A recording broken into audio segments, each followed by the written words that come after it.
അങ്ങനെ ഇന്ത്യൻ ജനാധിപത്യം, അതായത് നമ്മുടെ ജനാധിപത്യം, ഇന്ത്യൻ ഡെമോക്രസി വൈബ്രൻറ്റ് ഡെമോക്രസിയാണ് എന്ന ഒന്നുകൂടി അരക്കിട്ടുറപ്പിക്കുന്നതായിരുന്നു ഈ അടുത്തിടെ സമാപിച്ച നമ്മുടെ ജനറൽ ഇലക്ഷനും തുടർന്നുണ്ടായ റിസൾട്ടും. ജനാധിപത്യത്തിൽ ജനങ്ങളാണ് മാസ്റ്റേഴ്സ്. രാഷ്ട്രീയക്കാർ മനസ്സിലാക്കിയിരിക്കുക, നിങ്ങളെ അധികാരത്തിലേറ്റുന്നതും ഇറക്കുന്നതും ഇവിടുത്തെ സാധാരണക്കാരായ ജനങ്ങൾ മുതൽ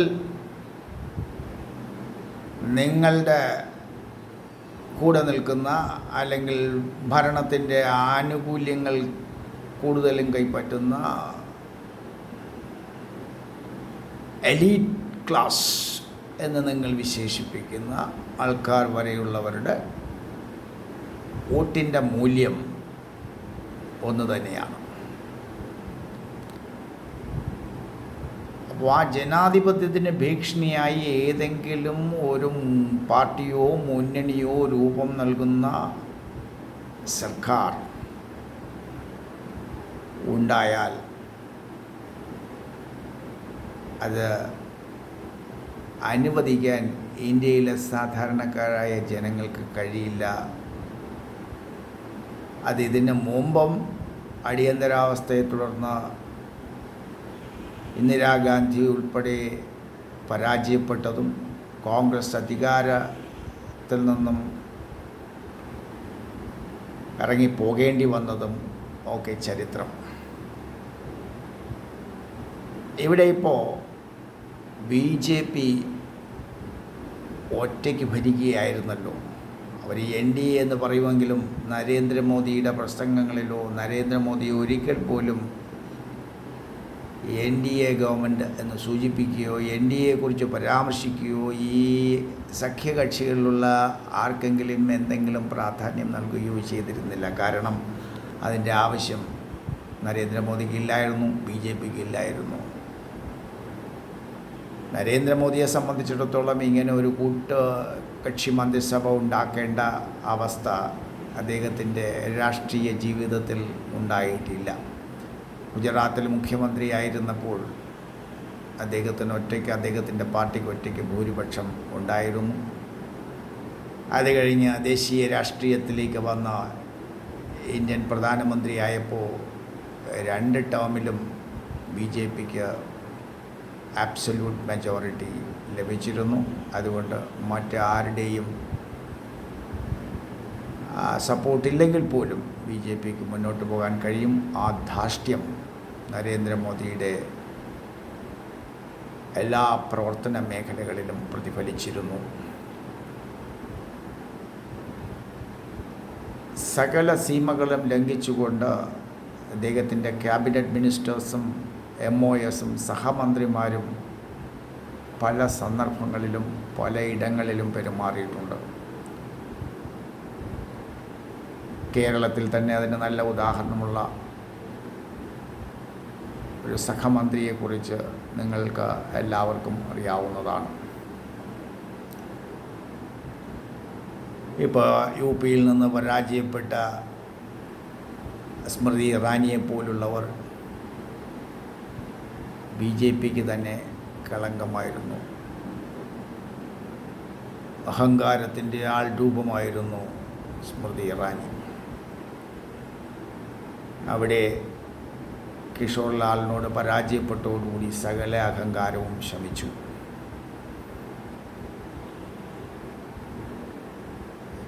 എന്നാൽ ഇവിടെ ഓർക്കേണ്ട ഒരു കാര്യം, നരേന്ദ്രമോദിയുടെ ബോഡി ലാംഗ്വേജിൽ തന്നെ ഉണ്ടായിട്ടുള്ള മാറ്റമാണ്.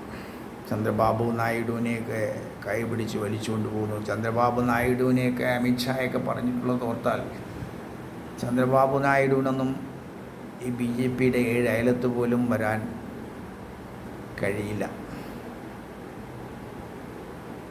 അതുപോലെ നിതീഷ് കുമാറിൻ്റെ ചരിത്രം നോക്കിയാൽ ഈ മറുവശത്തുള്ള ഇന്ത്യ അലയൻസ് എന്ന ഇന്ത്യക്ക്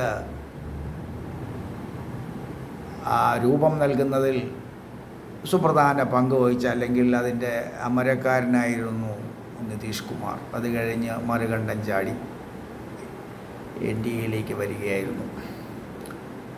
അപ്പോൾ ഇവരെയൊക്കെ കൂട്ടിക്കൊണ്ടുള്ള ഒരു എൻ ഡി എ മുന്നണിയാണ് ഇനി തുടർന്നുള്ള എത്ര കൊല്ലമെന്ന് പറയാൻ പറ്റില്ല. 1 കൊല്ലമോ 2 കൊല്ലമോ 3 കൊല്ലമോ 4 5 എത്രയും ആകാം.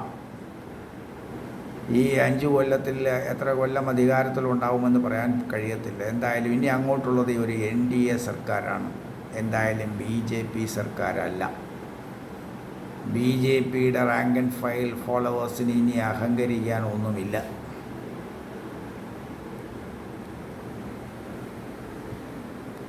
കാരണം ഇതുവരെ അവർ പറഞ്ഞിരുന്നത് ഇന്ത്യ ഭരിക്കുന്ന പാർട്ടി, അതായത് ഇത്രയും കാലം അവരുടെ ഭാവം രാഷ്ട്രം തന്നെ ഇന്ത്യ എന്നാൽ BJP എന്നാൽ ഇന്ത്യ എന്നുള്ളതായിരുന്നു.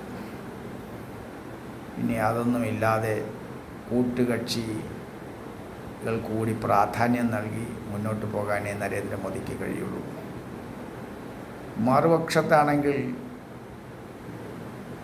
900 പാർട്ടികളെ ചേർത്ത്, അതായത് 22-30 പാർട്ടികളെ ചേർത്ത് ഉണ്ടാക്കിയിട്ടുള്ള ഒരു സഖ്യം, അലയൻസ്, ഇന്ത്യ അലയൻസ്. അപ്പോൾ ഇവരുടെയൊക്കെ ചരിത്രം പരിശോധിച്ചാൽ ഇവർക്കൊക്കെ രാജ്യത്തോടുള്ള പ്രതിബദ്ധത എന്താണെന്ന് നല്ലവണ്ണം മനസ്സിലാക്കും. ഒരു ഭാഗത്ത് ഭൂരിപക്ഷ പ്രീണനം നടത്തിയിരുന്ന പാർട്ടിയാണ്, അല്ലെങ്കിൽ പാർട്ടികളാണുള്ളതെങ്കിൽ മറുപക്ഷത്ത് ന്യൂനപക്ഷ പ്രീണനം നടത്തുന്നവരാണ്. രണ്ടായാലും ജനങ്ങൾക്ക് വേണ്ടി നിലകൊണ്ടവർ, പൊതുവായി ജനങ്ങൾക്ക് വേണ്ടി നിലകൊണ്ട രാഷ്ട്രീയ പാർട്ടികൾ ഇന്ത്യയിൽ ഇപ്പോൾ ഇല്ല. വോട്ട് ബാങ്ക് രാഷ്ട്രീയമാണ്. എന്തായാലും ഇവിടെ ശ്രദ്ധേയമായ ഒരു കാര്യം, ഇവർക്കൊരു പ്രതിപക്ഷ നേതാവ് ഇനി ഉണ്ടാകും. ഇന്ത്യക്കൊരു പ്രതിപക്ഷ നേതാവ് ഉണ്ടാവും, ഒരു പ്രതിപക്ഷം, ഒരു ഓപ്പോസിഷൻ. അതായത് BJPക്ക് ഇനി NDAക്ക് ഇനി, അല്ലെങ്കിൽ NDA സർക്കാരിന് ഇനി തന്നിഷ്ടം പോലെ കാര്യങ്ങളൊന്നും നടപ്പിലാക്കാൻ കഴിയത്തില്ല.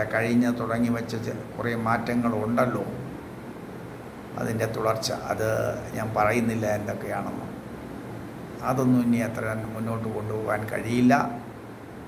ഇനി BJP ദാനം നൽകിയിരുന്ന പ്രതിപക്ഷ സ്ഥാനം വേണ്ട. ഇനി അർഹമായ പ്രതിപക്ഷ നേതാവും പ്രതിപക്ഷ സ്ഥാനവും ഒക്കെ നേടിയെടുക്കാൻ അവർക്ക് കഴിയും. ക്യാബിനറ്റ് റാങ്കോടുകൂടി തന്നെ ആ പ്രതിപക്ഷ നേതാവിന് ചോദിക്കുന്ന ചോദ്യങ്ങൾ, അല്ലെങ്കിൽ പ്രതിപക്ഷ നേതാവിന് വേണ്ട സമയം അനുവദിക്കേണ്ടതായിട്ട് സ്പീക്കർക്ക് വരും. സഭയിൽ നരേന്ദ്രമോദി മുൻകാലങ്ങളിൽ നോക്കിയാൽ വല്ലപ്പോഴും തല കാണിച്ചിട്ട് പോകും, തോന്നുമ്പോൾ വരും, ആരിടാ ചോദിക്കാൻ എന്നുള്ള രീതിയായിരുന്നു. ഇനി അത് പറ്റില്ല. സഭയിൽ കൃത്യമായിട്ട് ഹാജരാകേണ്ടി വരും.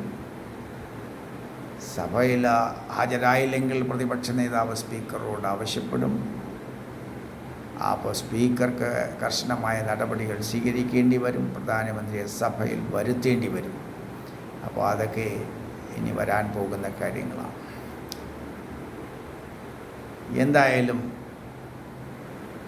ജനങ്ങളെ സമ്മതിച്ചിരിക്കുന്നു. ഇന്ത്യയിലെ ജനാധിപത്യത്തിൻ്റെ പ്രത്യേകത ഇതാണ്.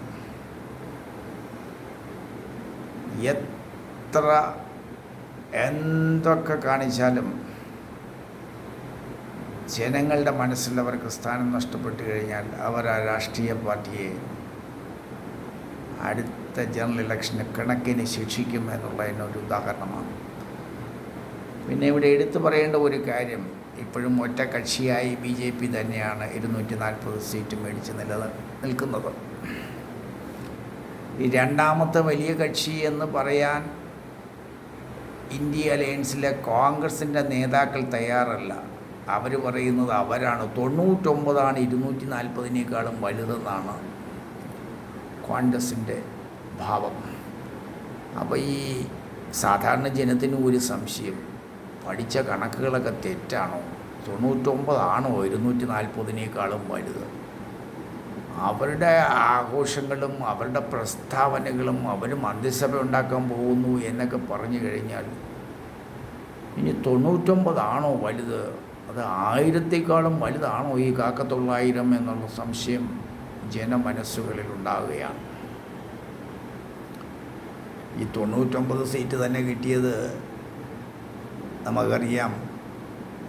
ഇതിനു മുമ്പ് കോൺഗ്രസിൻ്റെ ആകെ സീറ്റ് 45-ഉം 50-ഉം ഒക്കെ ആയിരുന്നു, 55-ഉം ഒക്കെ ആയിരുന്നു. യു പിയിൽ സമാജ്വാദി പാർട്ടിയുമായിട്ടുള്ള സഖ്യത്തിൻ്റെ അല്ലെങ്കിൽ ഈ ഇന്ത്യ അലയൻസ് സമാജ്വാദി പാർട്ടിയുമായി ചേർന്ന് മത്സരിച്ചുകൊണ്ടാണ് അവിടെ കുറച്ച് സീറ്റുകൾ കിട്ടിയത്. അങ്ങനെയാണ് ഈ 99 ആയത്. അല്ലെങ്കിൽ പഴയ 45-ഉം 40-ഉം 55-ഉം ഒക്കെ തന്നെ ആയി നിന്നനെ. അപ്പോൾ അവർ ഈ 99-ലേക്ക് ഇപ്പോൾ വന്ന ഈ 99, 45-ഉം 99 ഈ 99 തന്നെ ആലോചിച്ച് നോക്കാം. ഒരു കാലത്ത് 400-ൽ പരം സീറ്റുകൾ നേടി. ഒരു പക്ഷേ സഹതാപതരംഗം, ഇന്ദിരാഗാന്ധി മരിച്ച സഹതാപതരംഗത്തിൻ്റെ ഫലമായിട്ടായിരിക്കാം 84-ൽ രാജീവ് ഗാന്ധി അധികാരത്തിൽ വന്നു. അവിടെ നിന്ന് 45 സീറ്റിലേക്ക് മാത്രം ഒതുങ്ങുന്ന ഒരു ദേശീയ പാർട്ടിയായി കോൺഗ്രസ് പടവലങ്ങ പോലെ വളർന്ന ചരിത്രം. ഇപ്പോഴും വളരെ വ്യത്യസ്തമൊന്നുമല്ല. 99 സീറ്റ് മാത്രമാണ് അവർക്ക് ലഭിച്ചത്. അതും SP-യുടെ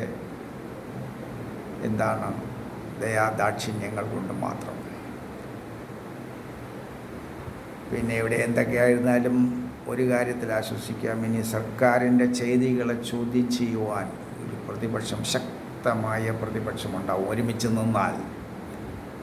അവർ എങ്ങനെയാണെന്നറിയില്ല, ഒരുമിച്ച് നിന്ന്. അതുപോലെ BJPക്കും ഇത് ശാശ്വതമായി ഒന്നെന്ന് പറയാൻ പറ്റില്ല. ചന്ദ്രബാബു നായിഡുവിൻ്റെ ട്രാക്ക് റെക്കോർഡ്, ചന്ദ്രബാബു നായിഡുവിൻ്റെ മുൻകാല പ്രവർത്തനങ്ങൾ നോക്കിയാൽ സ്വന്തം ഫാദറിൻലോയെ തന്നെ, ഭാര്യയുടെ അച്ഛനെ തന്നെ ചതിച്ചുകൊണ്ടാണ് ആ പാർട്ടിയെ തന്നെ ഹൈജാക്ക് ചെയ്യുകയായിരുന്നു അദ്ദേഹം ചെയ്തത്, അല്ലേ?